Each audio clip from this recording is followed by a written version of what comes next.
Nous sommes donc de retour dans cette édition du 15 décembre 2023. Merci beaucoup si vous nous rejoignez à l'instant. Merci beaucoup pour votre fidélité. Et comme convenu, comme promis, comme tous les vendredis matin après l'intervention d'Antoine, eh bien nous retrouvons le directeur de la recherche de FiAdvisor Valcan, Éric Galliègue. Bonjour Éric. Bonjour Louis-Antoine. Merci Éric d'être avec nous ce matin. Je rappelle que vous êtes donc directeur de la recherche chez FiAdvisor Valcan, avec nous tous les vendredis. Et vous êtes donc avec nous pour dresser le bilan de la semaine écoulée, une semaine qui s'écoule du jeudi au jeudi. Écoutez, quel est votre sentiment sur cette semaine, Éric ? Alors, il n'y a pas de sentiment, il n'y a que des faits. Les faits, c'est une hausse donc de 2% du CAC 40, une hausse de 3% du S&P 500. C'est donc l'euphorie qui finalement semble s'emparer donc des actions d'une façon générale des deux côtés de l'Atlantique, avec un phénomène majeur aussi qu'il faut relever. C'est la hausse de l'euro qui a gagné 2%, donc la baisse du dollar contre l'euro de 2%, qui explique en partie la surperformance des actions américaines au cours donc de la semaine écoulée. Alors, cette hausse de l'euro face au dollar s'explique très simplement. Il faut regarder du côté des décisions de banque centrale, décisions de politique monétaire des banques centrales. C'est évidemment ce qui a fait l'actualité cette semaine. On va commencer dans l'ordre chronologique par la décision de statu quo de la Réserve fédérale américaine. Mais nouveauté et ce qui a littéralement mis en joie les marchés financiers et les investisseurs, c'est que enfin Jérôme Powell a évoqué la fin du cycle de resserrement monétaire du côté des États-Unis. C'est exact. Donc, le président de la Fed a indiqué la possibilité de baisse de taux en 2024. D'ailleurs, les membres de la Fed anticipent 2 à 3 baisses de taux au cours de l'année prochaine pour les amener à 4,6 contre 5,25, 5,5 actuellement. Donc, c'est bien sûr plutôt une bonne nouvelle puisque cette annonce a été faite pendant la conférence de presse qui a suivi le FOMC donc de décembre. Évidemment, Monsieur Powell a été plutôt, colombe avec l'idée que l'inflation a baissé plus que ce qui était anticipé, avec une mesure de l'inflation corps que la Fed fait de son propre côté, qui est à 3% et non pas à 4%, qui est la mesure officielle de cet indice d'inflation en dehors de ses composantes les plus volatiles. Donc, c'est vraiment des éléments très favorables, bien sûr, pour les marchés d'actions, pour les marchés de taux. Et donc, le marché a évidemment applaudi à tout rompre à cette conférence de presse, que ce soit les marchés d'actions, bien sûr, mais aussi les marchés obligataires, avec une baisse accélérée des taux des obligations à 10 ans. Oui, et puis ça a eu des répercussions également sur le marché des matières premières, libellé en dollars. La baisse du dollar a fait que ça a donné des couleurs aux matières premières et notamment au pétrole.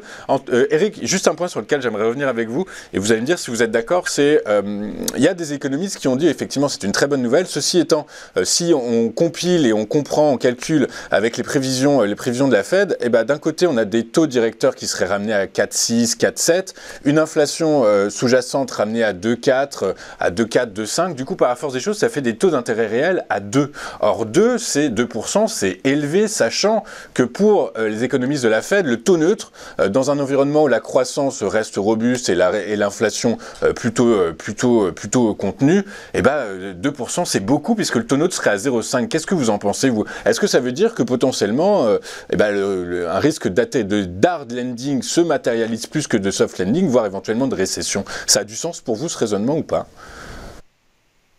Alors, je pense que la Fed, et c'est sa grande force, navigue à vue en fonction des faits et en fonction donc des éléments concrets qui sont publiés. Les taux aujourd'hui sont-ils trop élevés ? Les taux réels sont-ils trop élevés ? Je ne le pense pas. Il y a quand même toujours un phénomène inflationniste. Même 3% sur le core inflation rate, ça représente 1% de plus que l'objectif de la Fed. Donc, il faut y aller quand même doucement. C'est vrai que des taux d'intérêt à 4,6 à la fin de l'année prochaine, pour peu que l'inflation reste au niveau tel qu'anticipé, c'est-à-dire à 2,5 ou environ, ça fait des taux réels élevés.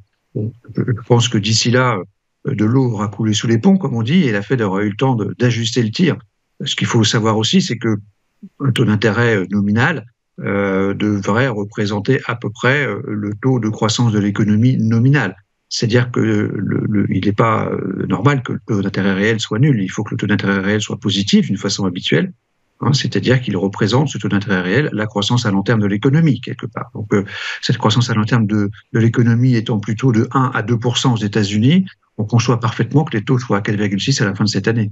Ok, très clair, merci. Écoutez, merci Eric pour cette explication absolument pas prévue. Du coup, merci, je vous remercie pour votre analyse. On va poursuivre cette semaine, ce retour sur cette semaine de décision de politique monétaire. On va basculer de l'autre côté de l'Atlantique, la Banque Centrale Européenne, qui elle a un tout autre discours. Évidemment, le paradigme économique est totalement différent. Du coup, par la force des choses, statu quo pour la BCE, mais aucune référence à une baisse de taux, à une éventuelle baisse de taux en 2024. Ce qui a rassuré les marchés par la force des choses. Oui, on a effectivement une situation un peu différente de ce côté-ci de l'Atlantique, une situation qui d'ailleurs est plus compliquée en termes économiques, puisqu'on est beaucoup plus avancé dans le ralentissement, voire une quasi-récession au niveau de la zone euro. Et donc les taux n'ont pas été relevés, ce qui était conforme aux attentes, et plutôt une bonne nouvelle. Je pense qu'on l'a considéré en tant que tel, plutôt une bonne nouvelle, et pas de hausse de taux, parce que effectivement, le core inflation rate, donc l'inflation réelle en quelque sorte, l'inflation corrigée de ces tendances les plus volatiles, demeure en Europe toujours plus élevée. Elle est effectivement à 4%. Hein. Donc c'est 2 fois le niveau anticipé par la BCE. C'est vrai que la BCE fait preuve de raison en ne montant pas trop, en ne montant pas plus les taux d'intérêt, mais le discours de Madame Lagarde a été clair. Il y a quand même en Europe, peut-être plus particulièrement qu'aux États-Unis, un risque inflationniste qui est toujours présent. C'est lié au salaire, c'est lié au risque géopolitique, c'est lié aux conditions météorologiques particulières. On va en reparler ensuite sur la Grande-Bretagne, mais en tout cas, oui, c'est plutôt globalement une bonne nouvelle qu'il n'y ait pas eu de hausse de taux. On aurait pu imaginer qu'il y ait eu une hausse de taux dans la mesure où, effectivement, l'inflation européenne est plus inquiétante que l'inflation américaine. Ouais, très clairement. Et puis donc aujourd'hui au chapitre, effectivement, il faut faire mention également de l'activité. Aujourd'hui, c'est une semaine placée sous le signe des PMI. Il y a les PMI en France qui sont tombés, qui matérialisent une contraction, une difficulté à venir dans la croissance économique française. Ils sont ressortis à 42 pour le PMI manufacturier, 44,3 pour le PMI des services. C'est en dessous du consensus. Du coup, par la force des choses, ça continue à décroître et c'est en dessous du consensus. On attend dans quelques instants les PMI manufacturiers de services également en Allemagne. Ça sent pas bon du coup tout ça quand même en réalité. Heureusement que la Banque Centrale Européenne a maintenu son statu quo. Une hausse aurait été incompréhensible et une baisse peut-être que... Enfin bon bref, en tout cas voilà. La décision de la BCE n'a pas appelé de commentaires particuliers et a plutôt satisfait les marchés financiers. On va continuer à parler. On va parler des prix maintenant et de la déflation en Chine. Oui, c'est une autre nouvelle qu'on a relevée comme étant significative pour cette semaine avec la poursuite du phénomène déflationniste en Chine qui s'accélère avec une baisse donc de 0,5% des prix à la consommation. C'est une indication forte d'une situation, je dirais, négative sur les prix et donc d'une certaine façon favorable pour la poursuite de cette désinflation globale, puisque bien sûr nous sommes en partie liés à cela. En ce sens, c'est une news plutôt positive. D'un autre côté, ça confirme aussi que la Chine est dans une situation compliquée en termes macroéconomiques. On le savait, c'est pas nouveau, mais c'est une nouvelle qui nous semblait importante à relever pour cette semaine en la qualifiant donc d'une note positive parce que ça nous confirme dans le sentiment que l'inflation, qui était quand même le gros problème de l'année 23 et de l'année 22 d'ailleurs, l'inflation est totalement sous contrôle. Très clair. Du coup, on va finir votre tour de l'actualité par le risque de récession au Royaume-Uni qui devient de plus en plus prégnant.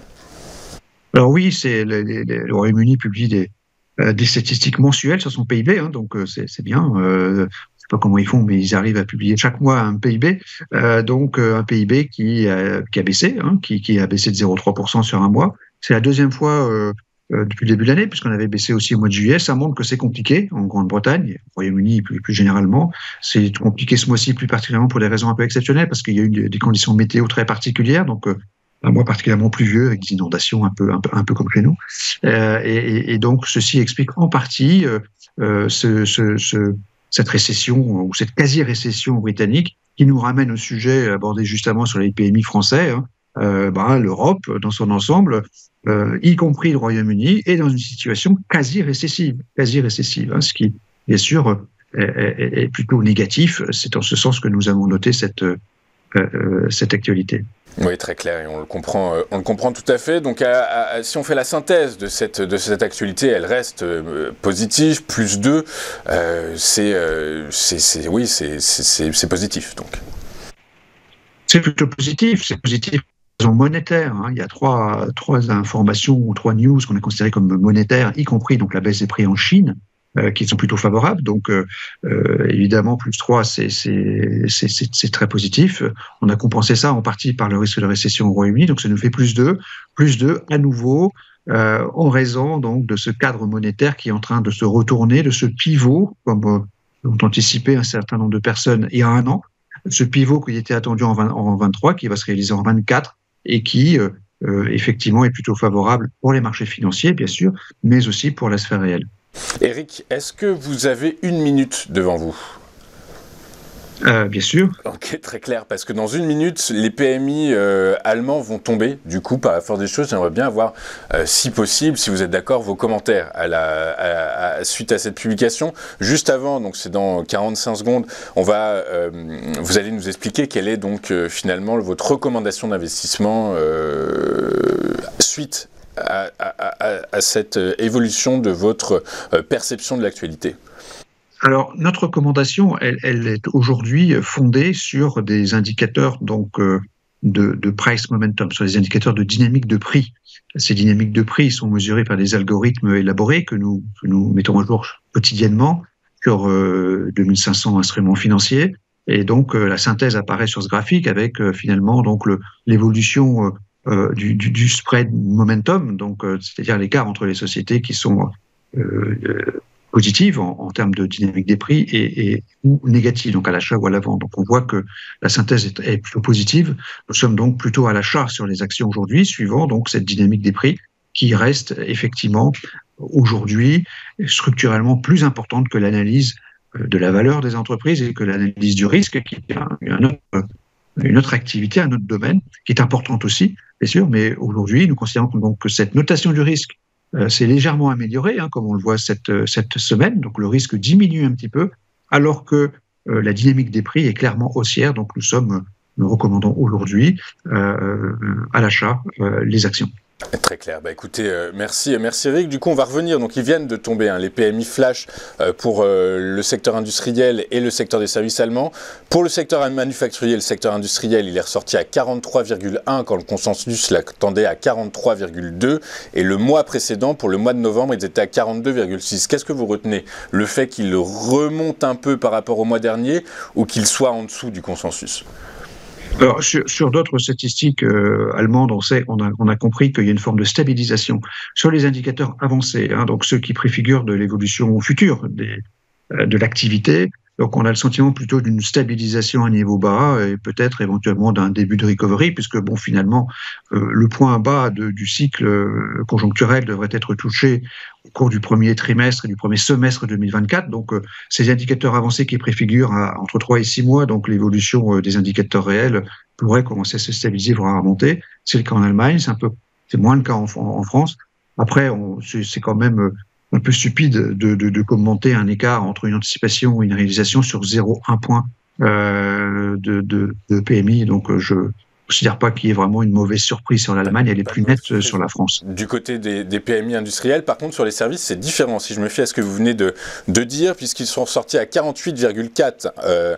48,4, le consensus les attendait à 49,8, et le mois précédent, il était à 49,6. Du coup, l'écart est d'1,4 par rapport à 1,4 points par rapport au consensus. Là, il y a une différence assez notable par la force des choses. Là, il y a une différence qui est plus notable, effectivement, sur la partie sur la partie service. Donc, et c'est sûr que cela confirme bien qu'on est dans une situation compliquée, hein, en Allemagne, comme en Europe, comme en zone euro. Il ne faut pas se voiler la face. On est dans une situation aujourd'hui de stagnation économique, pas de récession dure, de stagnation économique. C'est mon constat, c'est le diagnostic depuis plusieurs mois. Nous sommes dans une situation de stagnation avec un consensus qui attend une croissance du PIB au niveau européen de l'ordre de 0,5% cette année comme l'année prochaine. Donc, on se pose sur des niveaux relativement faibles. Il faudra vraiment attendre le deuxième semestre 24 pour avoir un début de recovery.